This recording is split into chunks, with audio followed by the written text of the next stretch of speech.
നമസ്കാരം, എല്ലാ പ്രിയപ്പെട്ട കൂട്ടുകാർക്കും സ്റ്റുഡൻസ് ഓൺ ഫാലേക്ക് സ്വാഗതം.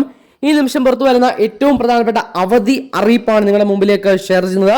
കനത്ത മഴയെ തുടർന്ന് അവധി പ്രഖ്യാപിച്ചു എന്നുള്ള വാർത്തയാണ് നിങ്ങളിലേക്ക് ഷെയർ ചെയ്യുന്നത്. അതിലേക്ക് പോകുന്നതിന് മുമ്പ് ആദ്യമായിട്ട് ഈ ചാനൽ കാണുന്ന കൂട്ടുകാരുണ്ടെങ്കിൽ ചാനൽ ഉറപ്പായിട്ട് ഒന്ന് സബ്സ്ക്രൈബ് ചെയ്യുക. അതുപോലെ തന്നെ ബെല്ലൈക്കൻ കൂടി ഒന്ന് എനേബിൾ ചെയ്യാൻ നിങ്ങൾ മറക്കരുത്. എന്നാൽ മാത്രമേ എല്ലാ വീഡിയോയും കൃത്യമായി നിങ്ങളുടെ മുമ്പിലേക്ക് നോട്ടിഫിക്കേഷനായി എത്തുകയുള്ളൂ. അപ്പോൾ വീഡിയോ ജസ്റ്റ് ഒന്ന് ലൈക്ക് ചെയ്ത് കൂടി സപ്പോർട്ട് ചെയ്യാൻ അഭ്യർത്ഥിക്കുകയാണ്. അപ്പോൾ കനത്ത മഴ സംസ്ഥാനത്ത് തുടരുന്ന സാഹചര്യമാണ്. വിവിധ ജില്ലകളിൽ ഇന്നത്തെ ദിവസം അവധി പ്രഖ്യാപിച്ചിരുന്നു. പത്തനംതിട്ടയും വയനാടും ഇടുക്കിയും കോട്ടയവും എറണാകുളവും ഒക്കെ ഇന്നത്തെ ദിവസം അവധി പ്രഖ്യാപിച്ച ജില്ലകളായിരുന്നു. എന്നാൽ നാളത്തെ ദിവസം അവധി പ്രഖ്യാപിച്ചുകൊണ്ട് ഇപ്പോൾ ഒരു ഉത്തരവ്, ഒരു അറിയിപ്പ് ഇപ്പോൾ വന്നിട്ടുണ്ട്. നാളത്തെ ദിവസം അവധി പ്രഖ്യാപിച്ചിരിക്കുന്നത് സംസ്ഥാനത്ത് ദുരിതാശ്വാസ ക്യാമ്പുകളായി പ്രവർത്തിക്കുന്ന സ്കൂളുകൾക്ക് നാളത്തെ ദിവസം അവധിയാണ്. ശ്രദ്ധിക്കുക, കേരളം മുഴുവനല്ല, സംസ്ഥാനത്ത് ദുരിതാശ്വാസ ക്യാമ്പുകളായി പ്രവർത്തിക്കുന്ന സ്കൂളുകൾക്ക് നാളത്തെ ദിവസം അവധിയായിരിക്കും. കൂട്ടുകാരിലേക്ക് പാസ് ചെയ്യും.